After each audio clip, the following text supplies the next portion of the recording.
Right, so that was the conversational commerce element. And linking into that, obviously, is communications platform as a service. Now, many of us have been in the industry long enough that we hear about all these acronyms. There's UCaaS, there is CCaaS, there is CPaaS, there's SaaS. It just goes on and on and on and on and on. And at the end of the day, we need clarity.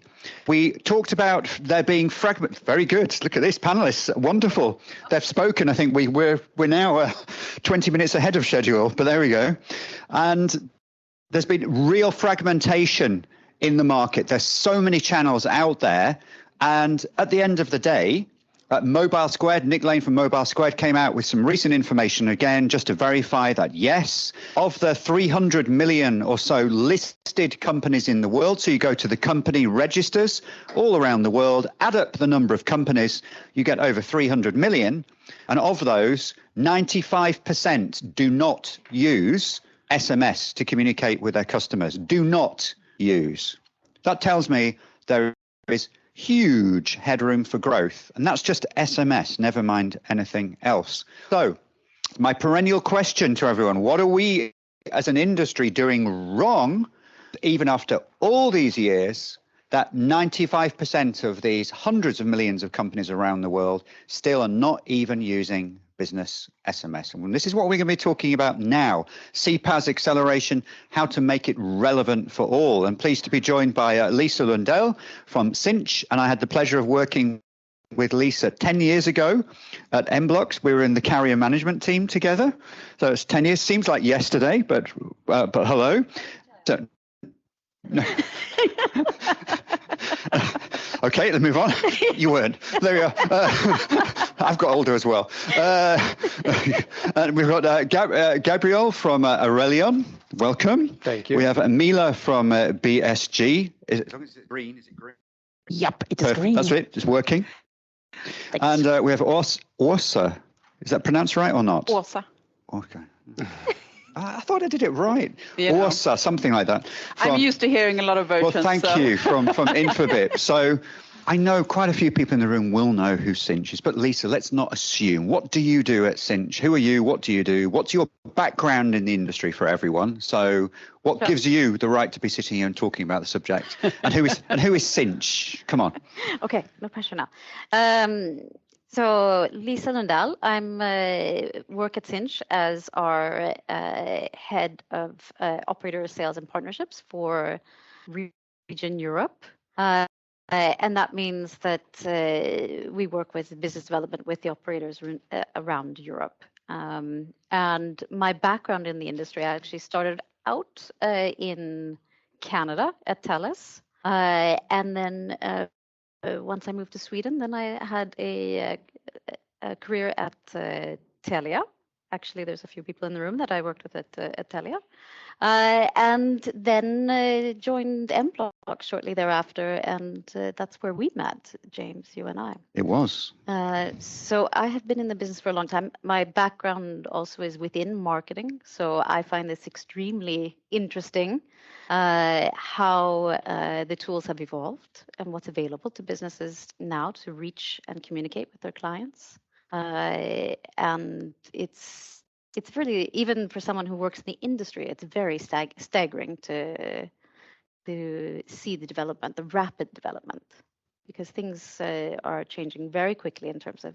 Well, we know that. We know we've got great solutions and companies out there with real, genuine omni-channel solutions like Sinch, like Infobip and like others here in the room as well today. We know that, but how do we get them out there and get them actually used? So we're going to be inspecting that right now. Gabriel, what's your role with Arelion? How long you've been there? What have you done before?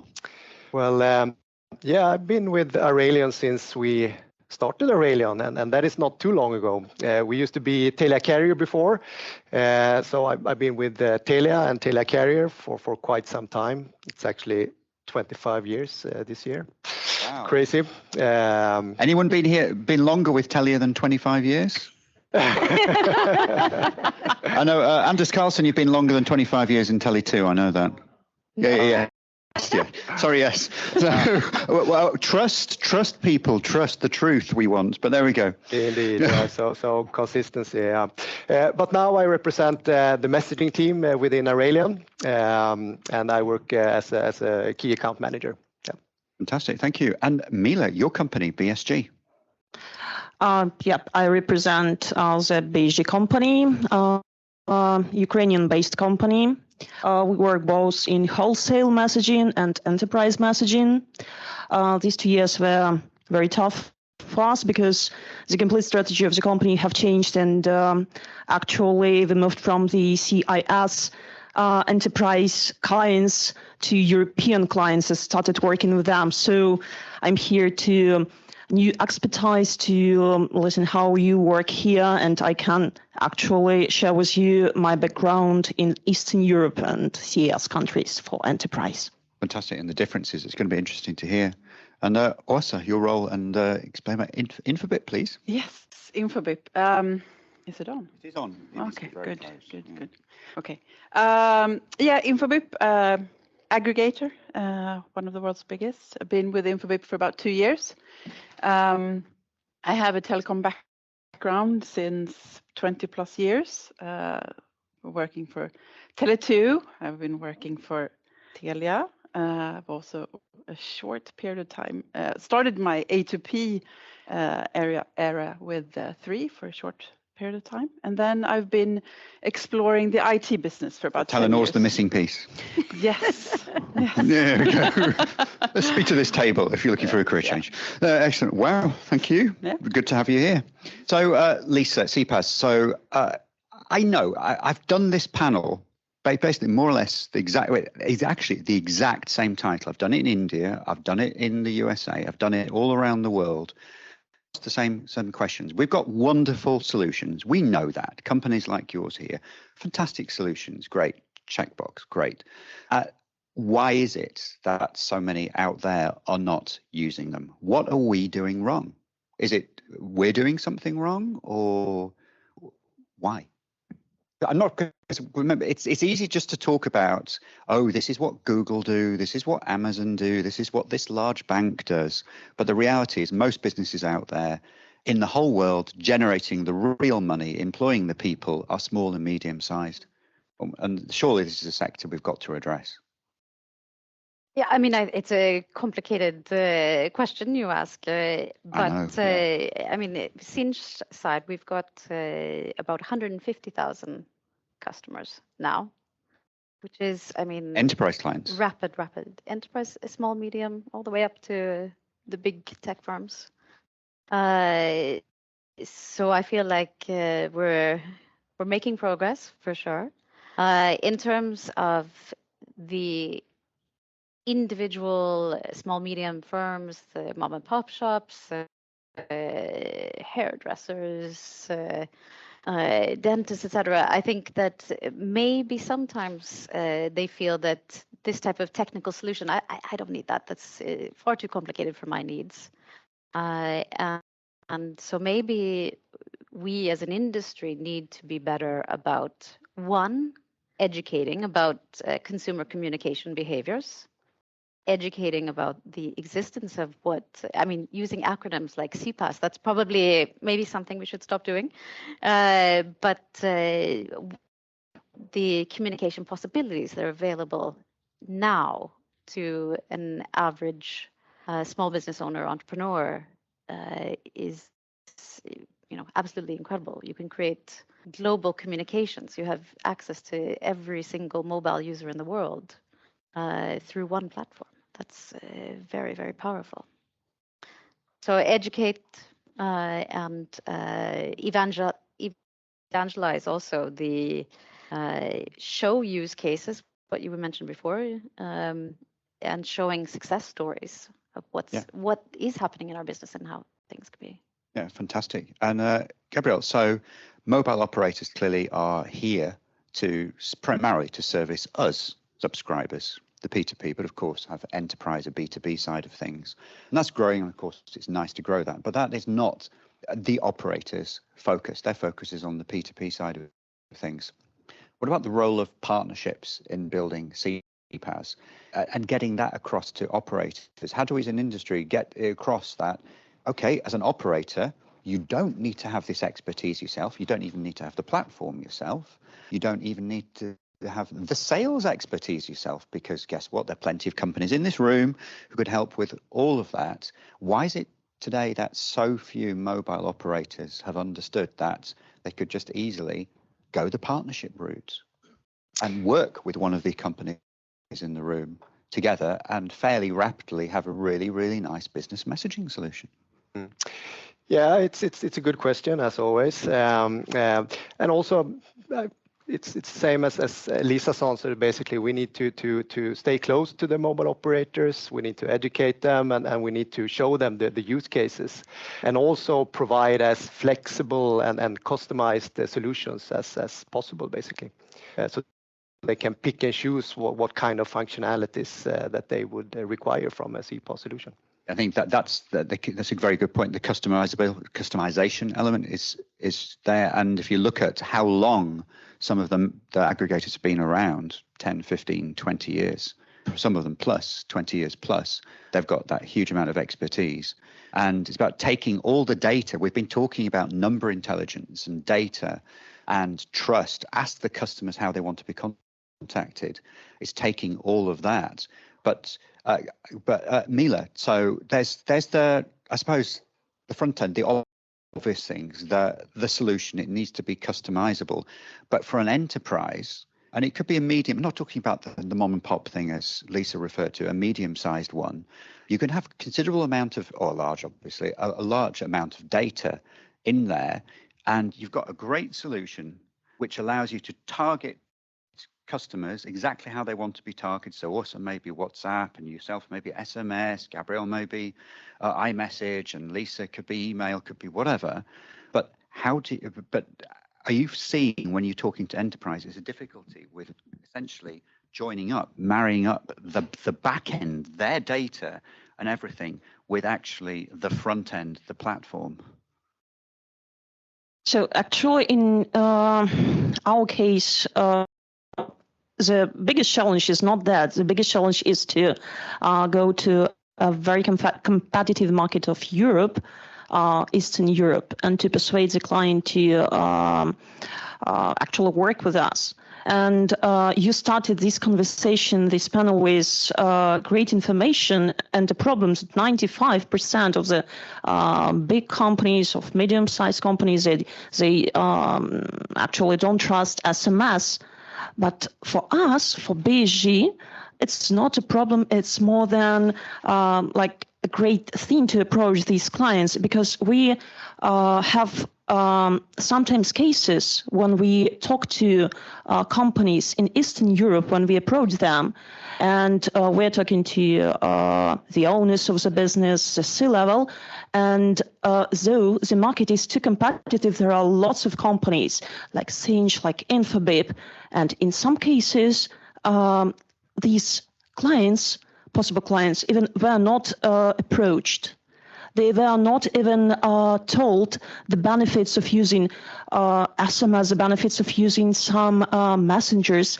And when we are talking to them, when we are like showcasing them that, for example, using Viber will help you in increasing your sales, will help you in actually approaching they really start trying first and then using the service. So for us, it's a benefit.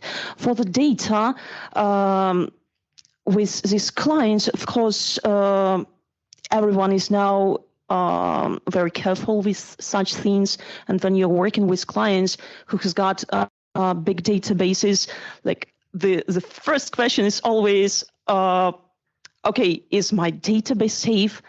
And of course, it is safe and it's working in Europe. You have these all GDPR things and so on. Believe me, when I worked with the CAS market, everything was not so, important with the things like that there. Because in our CAS market, I talked to the people yesterday, and we were discussing, in Ukraine, before everything started, there were like very strange things happening. The best way to receive the spam message is to become the client of a taxi, and everyone uses taxis. And in Ukraine, these taxi services are actually selling databases. Though it's illegal, they are selling databases to like companies that are starting sending users spam messages. So the experience is completely different. Well, yeah, it's weird because we talked about fake traffic, artificially generated traffic, but now there's fake data. And I heard about it where people, smaller companies, are pretending they've got loads of new subscribers, loads of new customers, and it's all fake, just for data to sell that data onwards, and it's a fake databases being sold and to monetize. It's a strange world we live in. Very, very strange. Also, what do we need to do to get out there and to get to those small and medium-sized companies? So I mentioned it earlier in a previous panel about mobile operators. So Germany, direct carrier billing, the mobile operators together have got Zahl einfach per Handy, pay easily via mobile, and they've got that. They've got joint advertising, works great. And in the UK, those of us from the UK will remember Bob Hoskins, the actor, in a very well-known British Telecom ad saying it's good to talk. I think we should have one saying it's great to message. We absolutely should. And that was a mobile operator getting in on it, encouraging people to actually pick up the phone and talk, so to drive voice traffic. What role do you think mobile operators have in getting that message across to enterprises as well? Because they've got the brands. Yeah, exactly. You may be big, role. you may have thousands of people like Sinch. Yeah. Everyone knows you in the messaging community, but out there, no one knows you. And everybody knows the mobile operators. So yeah, good point. I think to start with, we need to, first of all, simplify everything. Lisa was mentioning that a bit as well. I think, again, like Lisa was saying as well, that we are so digitalized. We work with this every day, but the hairdressers or whatever it might be, they're not, and they think it's too advanced for them. So to be able to have the network of mobile operators, Infobip has like over 800 direct connections in the world, and gives us a great benefit. You know, we can work through partnerships, which we do a lot around the world. It's prolonged sales arm for us, but it's also a way for us to really, focus on the products that we do the best and have the mobile operators take care of the customers who they know them, they know their needs, and can also utilize on selling other products. So, and I would like to say, not just, it's nice to message. I think it's nice to communicate. So we can get all of it in there. Channels. Yeah, all channels. Yeah, exactly. Lisa, how do you? I know. Again, on the face of it, I talked about it earlier. It should be a checkbox. Every operator has a firewall, SMS firewall, SS7 firewall. Every operator has a great CPaaS solution or a great CPaaS partner, but it's definitely not like that for CPaaS partnerships with mobile operators around the world. How difficult is it for you today? We're talking to mobile operators about this. Are they understanding? And I appreciate you in Europe, so maybe a bit further along with that. But speaking from Sinch as a whole, which is a global company, are there still many operators out there that do not fathom, they do not understand this great opportunity? And no matter how many times you've talked to them, they still don't get it? Or is that changing? Are they operators starting to understand? I would say that the awareness has increased quite a lot over the past 5 years or so. Many more operators are much more aware of what type of financial revenue streams are possible through messaging. I would say that there is, it's a changing landscape, though, and that may be sometimes hard to keep up with. Who really is my competitor? That's not always completely clear, I would say. Yeah, it's fine. Yeah, but it basically fits right into their, their portfolio. It's communication communicating, but just in a different way, and they just don't sit with all of the, the platform or anything. They just need to partner to do it.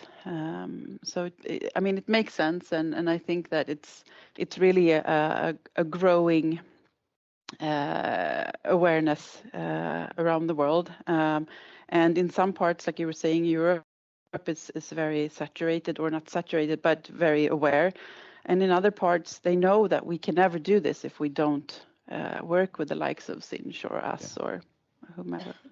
Gabriel, so awareness is clearly one aspect, but commercial model, price, is another, because there's so much instability in so many parts of the world, unlike Sweden, which is very stable compared to many places, and there's stability there. Because the key thing is, if you're an enterprise and I come along, so let's say I'm at an Infobip, a Sinch, a Macente, a BSG, whoever in this room, and I come along selling services saying, oh, you should be using WhatsApp, you should be using SMS. Okay, great. And so what's the price going to be for 12 months, James? Because I want to know, what price is it going to be to text message everyone in Sweden for 12 months? What's the WhatsApp price going to be for 12 months? I don't want to be negotiating this every single 30 days. But unfortunately, that's the reality that so many enterprises are facing now with instability.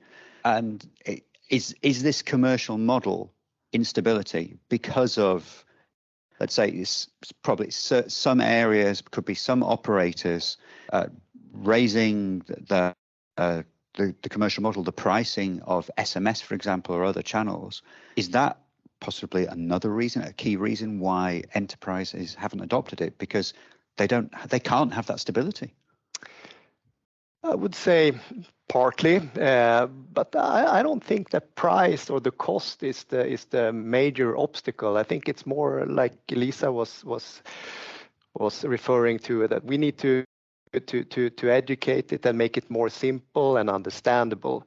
I think that would speed up the development. The price, of course, it's always relevant, but I don't think that is a showstopper, actually. Mila, would you agree or not? From your experiences from the CIS, what was CIS? Was the price the key thing? It's one of the key things. So I see, like, from the background I have, and we've been in this enterprise business in CIS for some years, and I see that the picture is changing somehow, because people are also looking into the deliverability, are looking into the service you provide, are looking into the platform you provide. Actually, if you are given some additional statistics, if you are given the simplicity of using this platform, it's a key benefit as well. But the price, yes, it's still one of very important issues. Okay. Now, you mentioned you've come to Europe. You're asking questions, how do we get into the European market? Is it simply that people don't know your brand? Is that the key challenge you're having? Or do people approach, let's say, the purchasing of solutions from companies like yours in a different way? What's the key challenge for you, having moved into a brand new region? So here I should say that, again, BG is into working with two markets. It's wholesale and it's enterprise. So for the wholesale, we are like stable. We've been working here since 2012. Some of the SMS aggregators work on our platform, because we are also the software developer. We gave the platform, we gave the SMS testing solution.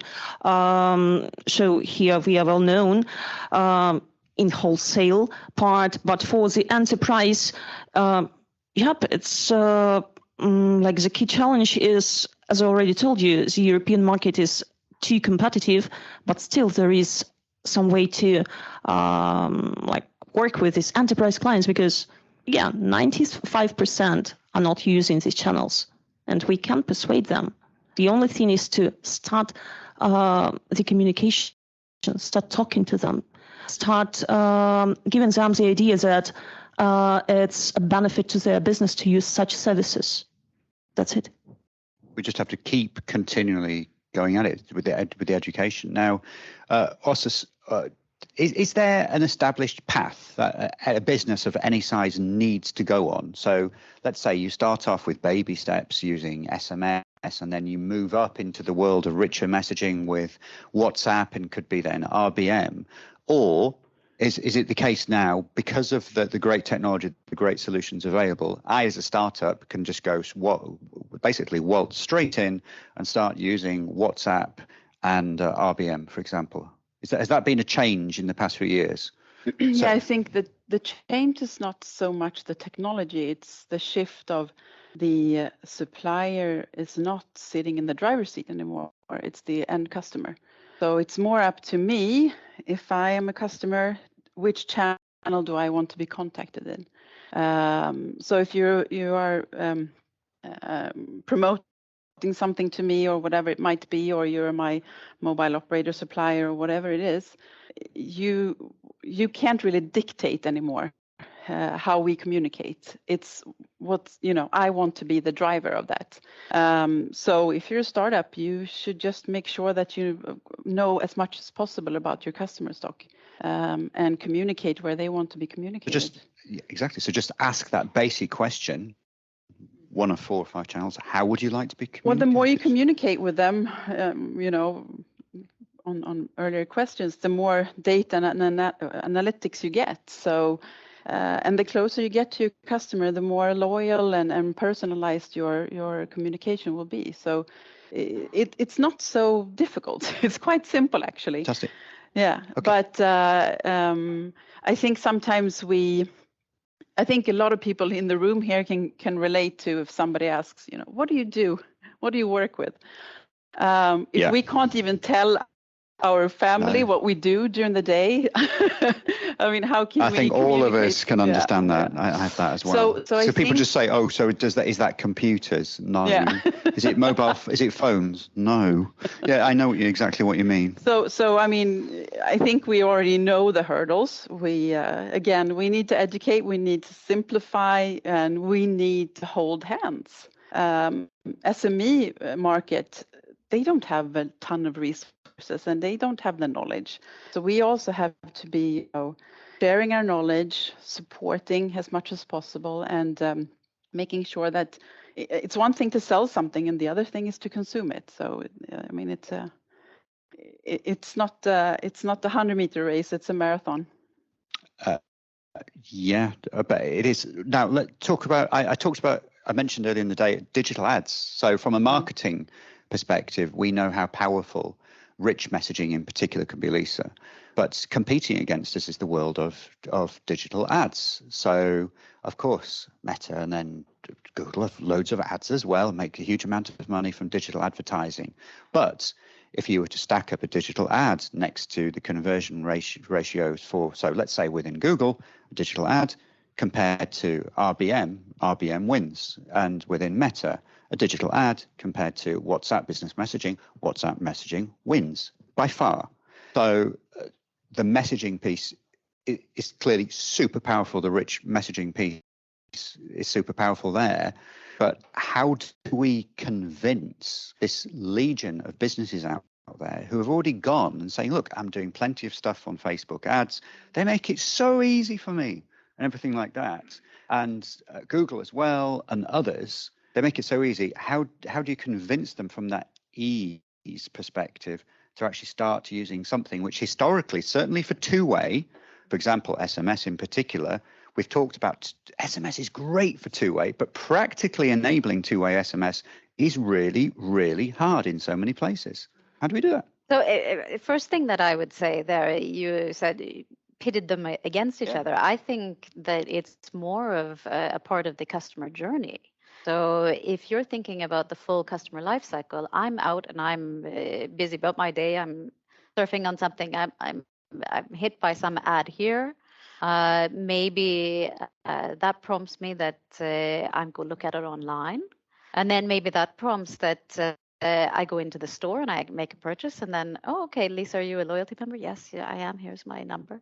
And then there's enormous potential for follow up on that purchase. There's the customer service aspects. I don't know how complex the product was I bought, but oftentimes there can be support that's followed up with that.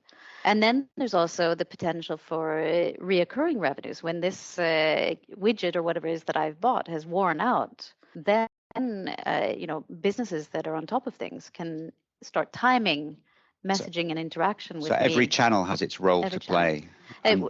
Point earlier when also was talking about meeting customers where they are. The consumer nowadays, 66% of consumers expect to be able to have a minimum of channel interaction with 3 or more different channels with the business or the brand that they're interacting with. That's a good stat to know.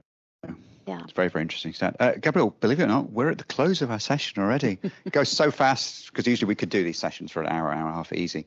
Closing remarks, your perspective, just speaking for yourself as well, just you are a consumer. From a consumer's perspective, do you find that businesses are engaging with you with the channels that you want? Do you see that more increasingly here in the Nordics as well, in your home country? You live here, don't you, in Sweden? I live here in Stockholm. So in Stockholm. So the brands here in Sweden, have they really, I hope so, given companies around the corner like you guys, you're right here, and are they understanding that, and are they engaging with you how you would like to be engaged with? I think so, actually. There's been a huge development the latest years. So now I think they are targeting their customers in a more selective way, and you as a customer are able to actually choose which channel they should communicate with. So yeah, I think that is something that is progressing quite rapidly. Some good positive movement. Yeah. Can I just say on that, James? I think more importantly, you really notice the companies that don't. If you run into a bad customer experience, and of course we might be a bit damaged by what we do, but you really notice that in a negative way. And then if they've come a bit down the line, then it's just like, it's positive, but you really notice the bad customer experiences in a very much different way than just a couple of years ago. True. It's really, really true. And I could roll out a couple of examples. I don't have time to, and it's by a massive global brand, and it blew my mind how bad it was. Yeah, very well. Mila, closing remark for you. What do we need to do as an industry? Of course, make the customer experience much better. And we all live in the world that is changing so much. And for us in BSG, like one of the main things is to make our platform, make our enterprise platform, make a change according to the time we live in, add the services which are very important nowadays for the communication with the clients, and of course some services which are modernized, that are like very good in approaching the clients with artificial intelligence built in the product. So it is the way to make your product better and better. Fantastic. Yeah, I think we've all seen chatbot technologies come on in leaps and bounds, but it's still got a long way to go. But this is where the likes of RBM comes in for, especially on the customer support side of things and use cases and richer messaging. So Lisa, thank you very much for joining me on the panel. Gabriel, very nice seeing you. Mila, thank you for coming along. Lovely. You made the journey over here. And also lovely meeting you at last. Thank you. Yes, thank you. Thank you very much. And thanks to all of you as well for listening.